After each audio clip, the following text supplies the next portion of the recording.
Ben kimim? Gerçekten ben var mıyım? Aynaya baktığında gördüğün kişi kim?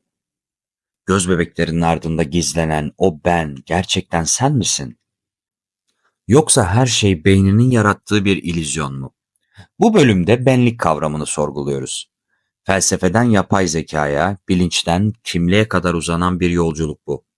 Antik Yunan'da kendini bil sözü bilgelik kabul edilirdi. Ama kendimizi bilmek ne kadar mümkün? Descartes düşünüyorum öyleyse varım dedi. Ama biz düşündüğümüzü mü sanıyoruz yoksa düşünce bizi mi düşünüyor? Beynimiz milyonlarca nöronun etkileşimiyle düşünce üretir. Ama bu düşüncelere yöneten bir merkez, bir öz, bir ben var mı? Yoksa her şey karmaşık bir süreçten ibaret mi? Psikolojiye göre benlik, deneyimlerimizin toplamıdır. Hafızamız olmasa kim olurduk? Adımızı, anılarımızı, geçmişimizi silseler geriye ne kalırdı? Bellek benliğin temelidir. Ama aynı zamanda değişkendir. Her hatırlayışta anılar değişir. Yani benlik sabit bir öz değil, akan bir nehirdir. Budizm'de benliğin bir illüzyon olduğunu savunur. Benlik arzuların yarattığı geçici bir yansımadır. Gerçek benlik bu yansımaların ötesindedir. Batı felsefesi ise bireyin özüne ulaşmaya çalışır. Nietzsche kendin ol der. Ama bu çağrının ardında bile bir belirsizlik yatar. Hangi kendimiz? Sosyal maskelerimiz mi? İç sesimiz mi? Hayallerimiz mi? Jung'a göre benlik, gölgelerimizi de içerir. Kabul etmediğimiz yönlerimiz, bastırdığımız arzular. Hepsi benliğin parçalarıdır. Modern nörobilim, bilinçli kararların çoğunun aslında otomatik olduğunu söyler. Beyin karar verir, sonra biz bunu fark ederiz. Yani özgür irade bile tartışmalıdır.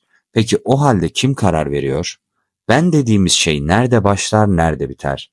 Beynin neresinde gizlenir bu öz? Nöronların bir araya gelmesiyle bilinç ortaya çıkar mı? Yoksa bilinç maddenin ötesinde bir şey mi? Bu noktada felsefe ile metafizik iç içe geçer. Benlik bir yanılsama mı yoksa evrensel bir bilinç kıvılcımı mı? Şimdi yapay zekayı düşün.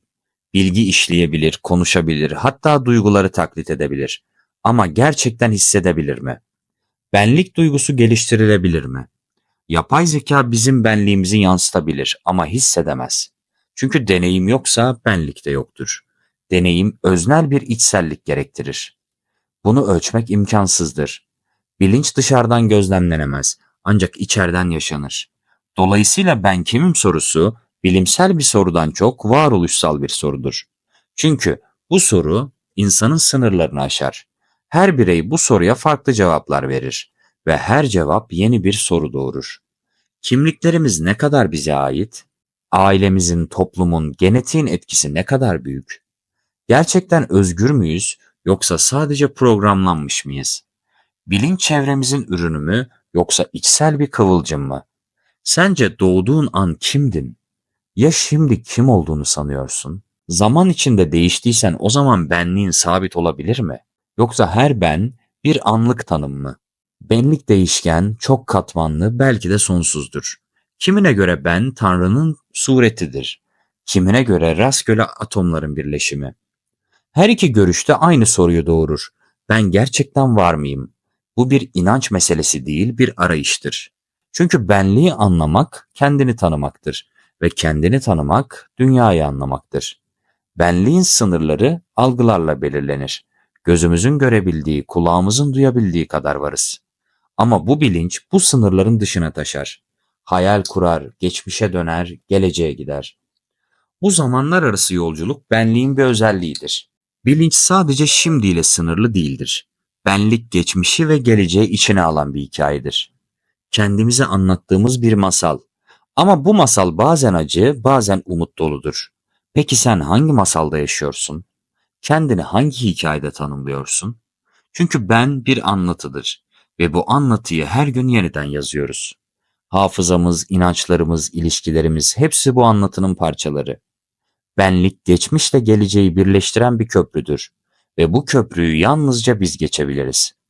Bilinç bu yolculuğun haritasıdır ve yolun sonu belki de başlangıçtır. Zihin bu sorularla dolup taşar ama bazen sorular cevaplardan daha değerlidir. Çünkü sorgulamak bilinçli olmanın ilk adımıdır ve belki de ben kimim sorusu insanı insan yapan sorudur. Cevaplar net değil ama arayış kesintisizdir. Her düşünen varlık bu soruyla yüzleşir. Her yüzleşme yeni bir ben yaratır. Belki de sen şu an bile değişiyorsun. Her kelimeyle, her düşünceyle yeniden şekilleniyorsun. Benlik durağan değil, canlı bir organizmadır ve bu organizma düşünceyle beslenir. Şimdi düşün, sen kimsin? Geçmişin toplamı mı? Geleceğe dair hayallerin mi? Yoksa ikisinin arasında sıkışmış bir bilinç mi? Belki de tüm bunların ötesinde bir şeysin. Gözle görülmeyen, tanımlanamayan ama hissedilen bir öz. Belki de ben, tarif edilemez bir varoluş biçimidir. Sadece yaşanır. Bu yüzden benlik tanımlarla sınırlanamaz. Ancak hissedilebilir. Bir başkasının gözlerinde, bir melodide, bir yalnızlık anında ben kimim sorusu insanlığın aynasıdır. Bu aynada kendimizi görmeye çalışırız. Ama yansıma her zaman net değildir. Çünkü benlik zamanla değişir ve bu değişim hayatın kendisidir. Değişen benliğimizle birlikte dünya da değişir. Belki de evren bizim kendimizi tanımamız için vardır. Ben kimim sorusu bu evrensel oyunun merkezindedir.